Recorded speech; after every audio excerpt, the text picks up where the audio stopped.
Hello everyone, Radhe Radhe. कैसे हैं आप सब? आई होप आप लोग बहुत अच्छे होंगे। मैं भी एकदम ठीक हूँ।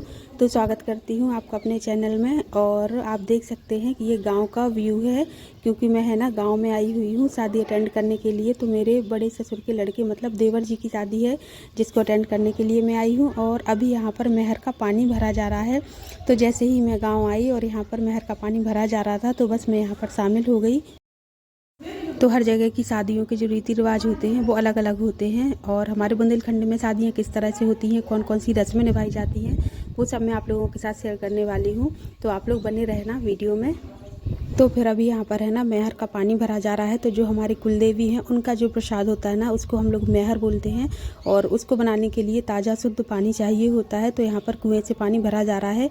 वैसे अब तो है ना कुएं पर पानी भरने की ज़रूरत नहीं रही है, क्योंकि नल से पानी आ जाता है सबके यहाँ। लेकिन जो रीति रिवाज है ना वो ऐसे ही होते हैं कि कुएं से पानी भरा जाना चाहिए। और फिर ये भी है ना कि जितना हो सकता है उतना तो लोग करते ही हैं। फिर जो नहीं हो पाता है उसके लिए तो फिर जैसा अवेलेबल है वैसा हो जाता है, क्योंकि शहरों में ये सारी चीज़ें नहीं होती हैं। तो फिर अपने घर में ही जैसी व्यवस्था होती है वैसा कर लेते हैं। और यहाँ पर है ना होम लगाकर न्योता दिया जा रहा है पूर्वजों को और भगवान जी को। तो जो न्योता देने के लिए गाया जाता है ना, वो यहाँ पर ये लोग गा रही हैं और ससुर जी होम दे रहे हैं। तो सबसे पहले पूर्वजों को और भगवान जी को न्योता दिया जाता है।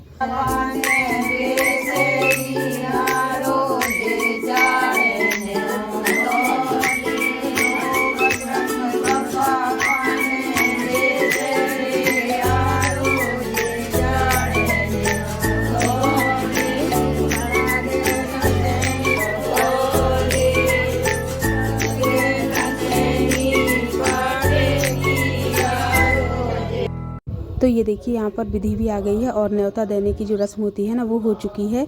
और मेरे घर से ये ससुर जी का घर जो है ना बिल्कुल पास में ही है। दिन भर आना जाना लगा रहता है।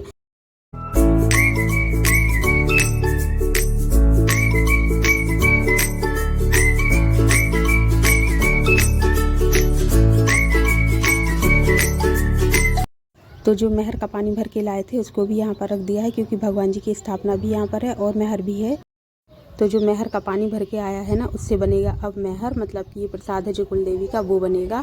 तो ये गुड़ का घोल तैयार हो रहा है और आटा यहाँ पर चाला जा रहा है। तो मोयन दिया जाएगा आटे में और गुड़ के घोल से उसको गूँथ लिया जाएगा। फिर उसके बाद बनेगा नहर। तो कैसे बनेगा वो भी मैं आपको बताऊँगी।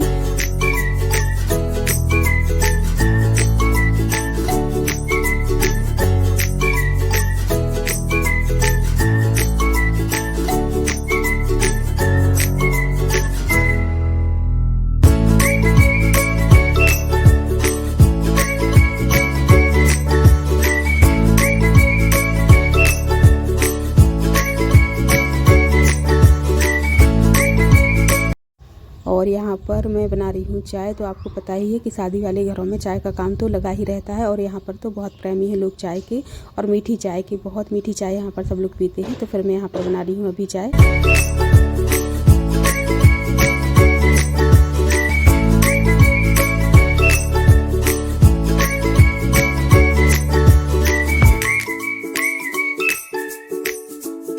और यहाँ पर देखिए बाहर ये लिखा जा रहा है जो लिखते हैं शादी विवाह में। तो जब पूरा लिखा जाएगा ना तब मैं आपको दिखाऊंगी। अभी तो मैं थोड़ा ही दिखा रही हूँ क्योंकि बहुत टाइम लगा था, फिर मैं कितना शूट करती। और है ना सब जगह अपना अपना काम लगा हुआ है। यहाँ पर लिखा जा रहा है, कहीं पे मेहर बन रहा है, कहीं पे खाना पीना हो रहा है। तो लगा हुआ है सब जगह काम। तो मैं थोड़ा सा बाहर आई थी आप लोगों को दिखाने के लिए।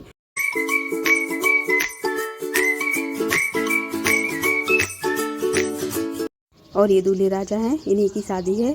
तो चलिए आप लोगों को इनसे भी मिलवा देते हैं। तो हम लोग है ना यहाँ पर बातचीत कर रहे थे, पर बातचीत जो कर रहे थे वो कर रहे थे बुंदेलखंडी में, इसलिए मैंने म्यूट कर दिया है। लेकिन नेक्स्ट टाइम यदि होगा तो मैं आप लोगों को अपनी जो बोली है ना हमारे यहाँ की बुंदेलखंडी, वो भी मैं आप लोगों को सुनवाऊँगी। तो अभी तो मैंने रिकॉर्ड नहीं की है, लेकिन नेक्स्ट टाइम मैं ज़रूर करूँगी। तो यहाँ पर हम लोग कुछ हंसी मजाक कर रहे थे और वापस आ गई हूँ मैं अब अपनी चाय के लिए, कि मुझे चाय भी देखनी थी।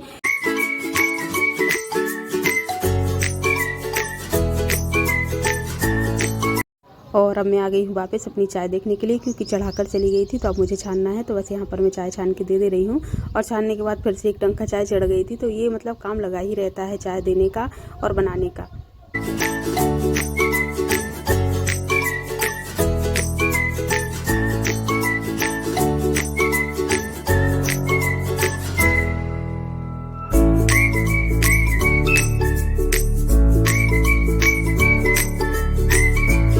आटा गूँथ के तैयार हो गया था। तो यहाँ पर अब मेहर बनाया जा रहा है। तो कुछ इस तरह से मेहर बनता है कि इनकी है ना छोटी छोटी बॉल्स बनाई जाती हैं गोल गोल, और उनको ही सेका जाता है। और कहते हैं कि यदि मतलब ऐसे जो काम होते हैं ना, शुभ काम होते हैं जो, उनमें मेहर बनता है। उसके अलावा यदि हम नॉर्मल इस मेहर को घर में बनाना चाहें तो वो नहीं बनता है, फूटता है। अब ऐसा कहते हैं, और कितना सही है कितना गलत मुझे नहीं पता है, पर अपनी मान्यता है इस चीज़ की कि ये शादी विवाह में ही जब भगवान जी को प्रणाम करके और उनसे परमिशन लेके बनाते हैं तो ये अच्छे से बनता है। पर यदि हम घर में बनाने की नॉर्मल कोशिश करें तो ये नहीं बनता है, ऐसा कहते हैं।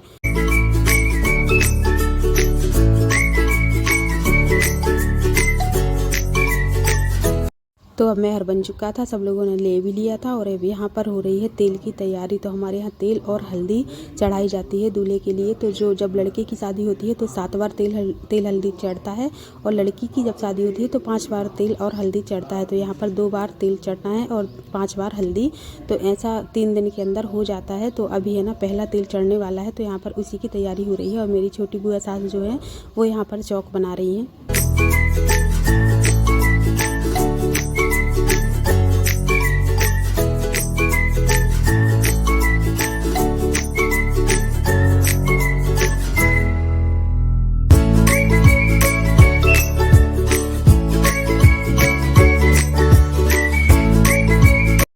तो ये जो 2 चौकियाँ हैं ना, इस पर दूल्हे को बिठाते हैं। तो अभी ये कोरी रखी गई हैं, लेकिन जब पहली हल्दी चढ़ेगी तो इन पर है ना हल्दी से इनको रंग दिया जाएगा। तो सबसे पहले है ना तेल जो है 5 कन्याएं चढ़ाती हैं। तो वही यहाँ पर शुरू हो गया है। तो सबसे पहले 5 कन्याएं तेल चढ़ाएंगी, उसके बाद हम लोग भी चढ़ाएंगे, और फिर उसके बाद है ना पहली हल्दी की भी रस्म यहाँ पर हो जाएगी।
तो 5 कन्याएं चढ़ा चुकी थी। अब यहाँ पर मैं तेल चढ़ा रही हूँ। तो यहाँ पर जो कलश रखा हुआ है 7 बार उनको तेल चढ़ाना है। फिर जो गणेश जी गोबर से बना के रखे जाते हैं 7 बार उनको तेल चढ़ाना है। उसके बाद दूल्हे को तेल चढ़ाते हैं। तो इस तरह से 7 लोगों के द्वारा तेल चढ़ाया जाता है पहली बार, और उसके बाद फिर हल्दी की रस्म होगी। तो यहाँ पर मैं चढ़ा रही हूँ अभी तेल।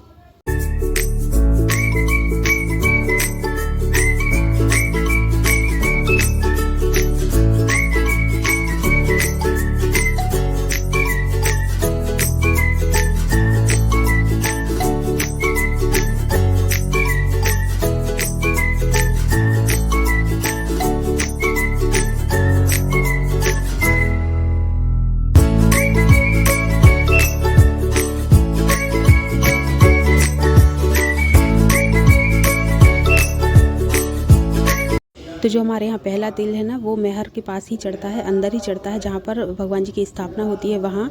और फिर जो दूसरा तेल है और बाकी की जो हल्दी होती है वो सब चढ़ती है मंडप में। तो अभी हम लोग जा रहे हैं मंडप में, और यहाँ पर है ना सबसे पहले जो वो चौकियाँ थी तो उनको है ना हल्दी से रंगा जाएगा। तो यहाँ पर मैं हल्दी को घोल रही हूँ, ताकि तो हल्दी का एक पतला सा घोल में बना रही हूँ, और उसमें फिर सबसे पहले जो लकड़ी का खाम होता है वो कलर करूँगी। तो जो खाम होता है ना वो मंडप के नीचे पहले है ना जो कच्चे आंगन होते थे उनमें गाड़ा जाता था, लेकिन अभी है ना आंगन तो पक्के हो गए हैं। तो यहाँ पर ये जो डिब्बा रखा है उसमें मिट्टी डाल दी है, और उसी के अंदर इस खाम को डाल देंगे तो ये एक रस्म है जो हो जाएगी। तो मैं यहाँ पर अभी खाम को रंग रही हूँ हल्दी से, और इसके बाद फिर मैं उन चौकियों को भी रंग दूँगी। और यहाँ पर जो लकड़ियाँ गड़ी हुई हैं ना जिनके सहारे पर मंडप बनता है उन पर भी हल्दी लगाई जाती है, तो वो भी मैं यहाँ पर हल्दी लगा दूँगी सब जगह। और मैं कोशिश करूँगी कि हमारे यहाँ जो भी रस्में जिस तरीके से भी होती हैं मैं आप लोगों के साथ शेयर कर सकूँ, और इससे है ना मेरी जो शादी की ये मेमोरी है ना वो भी सेव हो जाएगी कि हम लोगों ने कैसे एंजॉय किया था। और जो ये खाम गाड़ने की रस्म है ना वो हमारे यहाँ घर की दामाद करते हैं, और अभी हमारे कोई जिया जी या दामाद तो थे नहीं यहाँ पर, तो दीदी ने कर दी थी। और हमारे बुंदेलखंड में है ना बेटियों को पूजा जाता है, और जब बेटियों की शादी कर देते हैं ना तो उनके ससुराल वालों को, दामाद जी को, सबको पूजा जाता है। सबके हम लोग पैर छूते हैं। हमारे यहाँ जो एक कुंवारी लड़की होती है वो अपने से छोटी लड़की को छोड़कर किसी के भी पैर नहीं छूती है, सब लोग उसी के ही पैर छूते हैं। तो देखिए यहाँ पर खाम तो रंगा गया था, और ये देखिए डिब्बे में डाल भी दिया गया है। और अब यहाँ पर मैं चौकियों को रंग रही हूँ, क्योंकि इसके बाद चढ़ाई जानी है हल्दी। और ये जो लकड़ियाँ लगी हैं उनको भी मैंने देखिए थोड़ी थोड़ी सी हल्दी लगा दी है, ये नैंग होता है वो मैंने कर दिया है। और हल्दी चढ़ने के बाद यहाँ पर नज़र उतारी जा रही है दूल्हे की। और बस उसके बाद फिर मैं आ गई थी घर वापस, क्योंकि आज की जो सारी रस्में थी वो हो चुकी थी। तो यहाँ पर मैं शादी वाले घर से वापस आ गई हूँ, क्योंकि वहाँ पर जो आज रस्में होनी थी ना वो सारी हो चुकी थी। तो फिर मैं आ गई वापस, और जब मैं आई थी ना तो रस्में शुरू हो चुकी थी। तो मैं मेहर के पानी में वहीं के बाहर ही शामिल हो गई थी, और वहाँ से सीधे शादी वाले घर चली गई थी। तो मैं यहाँ पर आई ही नहीं थी। तो अब आकर है ना मैं अपनी देवरानी से कर रही हूँ यहाँ पर बातें, क्योंकि बातें करना तो बहुत ज़रूरी होता है हम लोगों का।